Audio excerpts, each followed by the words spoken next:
Kia ora. I'm Nigel Corry, Chief Executive of Greater Wellington. With the local body elections coming up this October, we're encouraging people to consider standing as candidates for our council. Without doubt, it's a fulfilling role that puts you at the helm of the region, working with other councillors on making the decisions on the big issues that face all of us. To help you in making your decision to stand, over the next 3 or 4 minutes, I'll outline the role of our regional councillors and give you an idea of what they actually do. I'll provide some insight into how we work together and hopefully stimulate your interest in standing for council. First up then, what is it that councillors take on? Well, we're a growing and diverse region, and it's the council's role to protect our environment while also meeting the cultural, social and economic needs of our communities, at all times acknowledging that climate change and the climate crisis is upon us.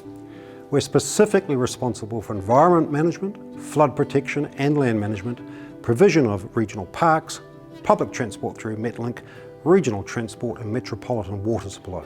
So, where do councillors fit into this picture? Providing guidance and direction on these activities is the core purpose of our 13 regional councillors, who are elected from 6 regional constituencies every 3 years.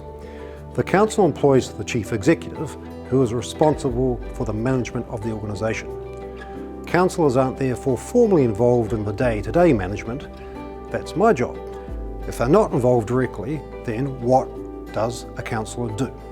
Well, as Greater Wellington's governing body, councillors are certainly at the core of what we do.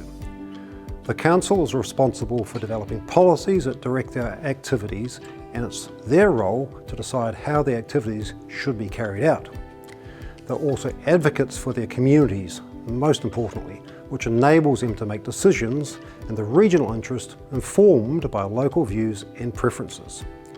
Councillors work together, supported by staff, to develop the strategic overview for the region, the things that we want to achieve, and they are expressed through key position documents such as our long-term plan and annual plans.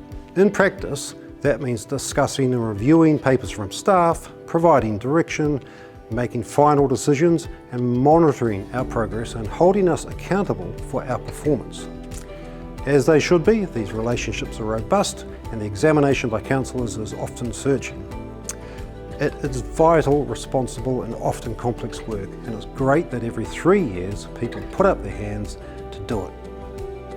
So, how do councillors allocate their work? While councillors sit together on the full council to consider all key policies and make binding decisions, they also work on committees, such as the Climate Committee, our Transport Committee and the Environment Committee. That enables them to pursue their interests and become familiar with different operating areas of the council. Councillors engage with experienced staff in these areas to build expertise and to help them guide policy. So, councillor input makes a real difference and shapes policy that usually goes to the full council for sign-off by vote. Finally then, when looking at standing, what are the key things potential candidates really need to know?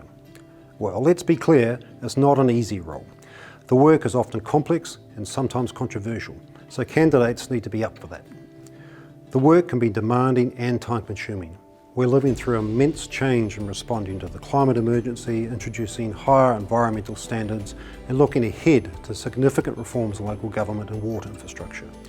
The role requires energy and commitment and the ability to operate in the context of considerable uncertainty.